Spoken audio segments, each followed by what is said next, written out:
News 18 India गठबंधन से जुड़ी हुई एक बहुत बड़ी खबर आपको बता देते हैं। सूत्रों के मुताबिक आरएलडी अध्यक्ष जयंत चौधरी एनडीए गठबंधन में शामिल हो सकते हैं। सूत्रों की माने तो केंद्रीय मंत्री के साथ जयंत चौधरी की कल देर रात मीटिंग हुई। इस बीच बीजेपी की तरफ से आरएलडी के विलय की शर्त रखी गई। वहीं जयंत चौधरी ने 7 सीटों की मांग की है, लेकिन अभी तक फॉर्मूला फाइनल नहीं हुआ है। खबर तो यह है कि जल्द ही अगली बैठक में विलय और गठबंधन पर फाइनल बातचीत होगी। तो ये इस वक्त की सबसे बड़ी खबर हम आपको बता रहे हैं कि बीजेपी की तरफ से आरएलडी के विलय की शर्त रखी गई है। उत्तर प्रदेश में आरएलडी का समाजवादी पार्टी के साथ गठबंधन हो चुका है, लेकिन अब बीजेपी से हो सकता है आरएलडी की तरफ से 7 सीटों की शर्त रखी गई है। कितनी सीटों पर बात बन पाती है, ये देखने वाली बात होगी। तो अगर आरएलडी एनडीए में शामिल होती है तो ये मिलन 15 साल बाद होगा।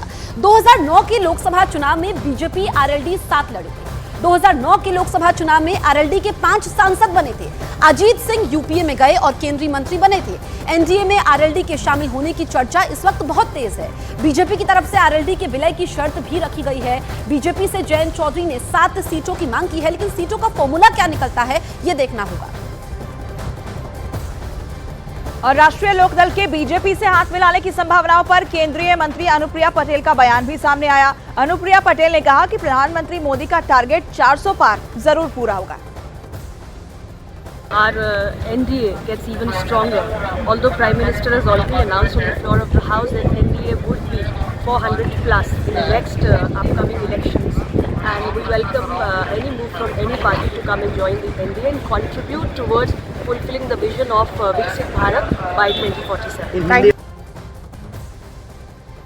अब आपको बताते हैं कि आरएलडी के एनडीए में शामिल होने के बाद लोकसभा चुनाव में कितना अंतर आएगा, ये हम आपको बताने की कोशिश करते हैं। दरअसल पश्चिमी यूपी की 12 सीटों पर आरएलडी का प्रभाव है, जिसके साथ ही आरएलडी उसका पलड़ा भारी रहेगा।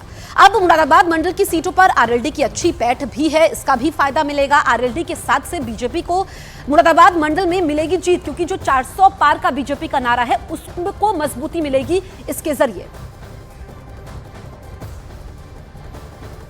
वहीं आरएलडी के एनडीए में शामिल होने की खबर पर समाजवादी पार्टी को सबसे बड़ा नुकसान हो सकता है। इस खबर पर समाजवादी पार्टी के यूपी अध्यक्ष नरेश उत्तम का बयान सामने आया। उन्होंने कहा कि राष्ट्रीय लोकदल और समाजवादी पार्टी का गठबंधन अटूट है। ये सब अफवाहें हैं। राष्ट्रीय लोकदल और समाजवादी पार्टी का गठबंधन बहुत अटूट है, क्योंकि राष्ट्रीय लोकदल के जो नेता हैं वो भारत के पूर्व प्रधानमंत्री और इस देश के किसानों के मसीहा चौधरी चरण सिंह जी के पौत्र भी हैं, और चौधरी चरण सिंह के विचारों से वो राजनीति भी कर रहे हैं। हम लोग भी माननीय अखिलेश यादव जी, स्वर्गीय मुलायम सिंह यादव जी, सब लोग चौधरी चरण सिंह के विचारों पर राजनीति कर रहे हैं। हमारा उनका विचार मिलता है, इसलिए हमें पूरा भरोसा है कि उन और हम सब मिलकर चुनाव लड़ेंगे।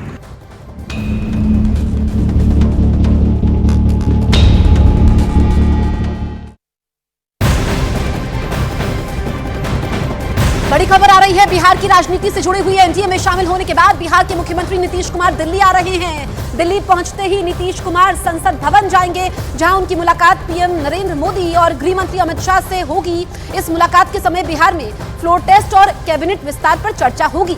इसके साथ ही लोकसभा चुनाव की रणनीति पर भी दोनों नेताओं के बीच बातचीत हो सकती है। दरअसल बिहार में 12 फरवरी को विधानसभा में नीतीश सरकार को बहुमत साबित करना है।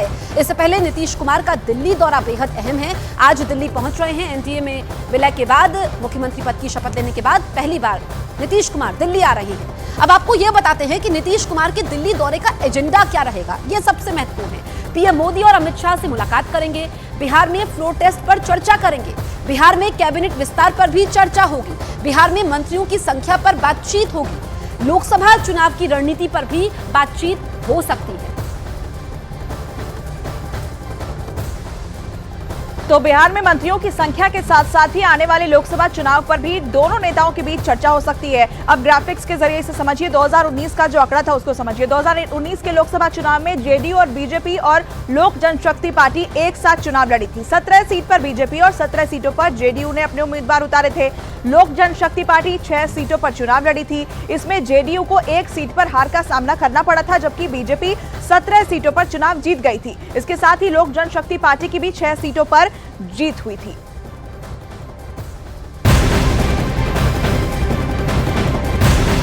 उधर एनडीए गठबंधन से जुड़ी हुई एक और बड़ी खबर सामने आ रही है। सूत्रों के मुताबिक आंध्र प्रदेश के पूर्व सीएम चंद्रबाबू नायडू बीजेपी के संपर्क में है।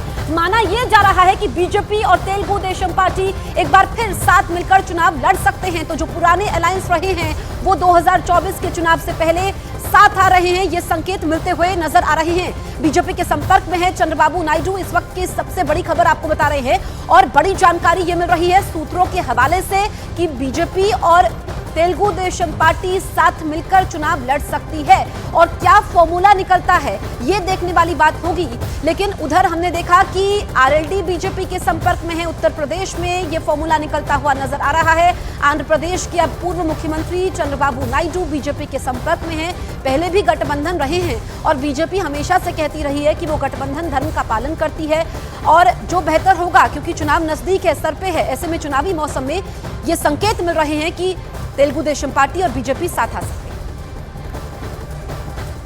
2024 लोकसभा चुनाव से पहले एनडीए गठबंधन अपने प्रचंड जीत की प्लानिंग कर रही है। इसके लिए एनडीए अपने पुराने साथियों को जोड़ने की कोशिश में भी है। इन्हीं कोशिशों के चलते नीतीश कुमार एनडीए में शामिल हुए और अब आरएलडी नेता जयंत चौधरी भी एनडीए के संपर्क में आ चुके हैं। तो वहीं चंद्रबाबू नायडू भी बीजेपी के संपर्क में है। यानी इन पार्टियों के जुड़ने के बाद 2024 के लोकसभा चुनाव में एनडीए गठबंधन की अलग ही तस्वीर देखने को मिल सकती है और 400 पार का जो आंकड़ा है उसे यहाँ पर एनडीए आराम से छू सकती है। तो आपको बता दें कि यहां पर जो पुराने साथी हैं उनके साथ एक बार फिर से विलय की तस्वीर जो है वो बनती हुई दिखाई देती है। नीतीश कुमार पहले ही एनडीए के साथ आ चुके हैं। जयंत चौधरी के भी आने की बात कही जा रही है। जयंत चौधरी एनडीए में शामिल हो सकते हैं, सीट की मांग उनकी तरफ से रखी गई है। और चंद्रबाबू नायडू भी बीजेपी के संपर्क में है। तो ये 3 तस्वीरें आप देखिए। तो लोकसभा चुनाव से पहले यहाँ पर इंडी गठबंधन को ये झटके पर झटका जरूर है, लेकिन एनडीए के लिए ये फायदे का सौदा है, क्योंकि लोकसभा चुनाव में अगर उनके पुराने साथी यहाँ एक साथ जुड़ते हैं तो एनडीए और मजबूत होगा और 400 पार का आंकड़ा जो प्रधानमंत्री नरेंद्र मोदी ने कहा है उसे यहाँ पर एनडीए जो है वो आसानी से छूती हुई इसके बाद शायद दिखाई देगी। तो ये 3 तस्वीरें आपको दिखा रहे हैं। एनडीए में जेडीयू शामिल हो चुकी है, आरएलडी के शामिल होने की खबरें मिल रही है, टीडीपी से भी यहाँ पर संपर्क है।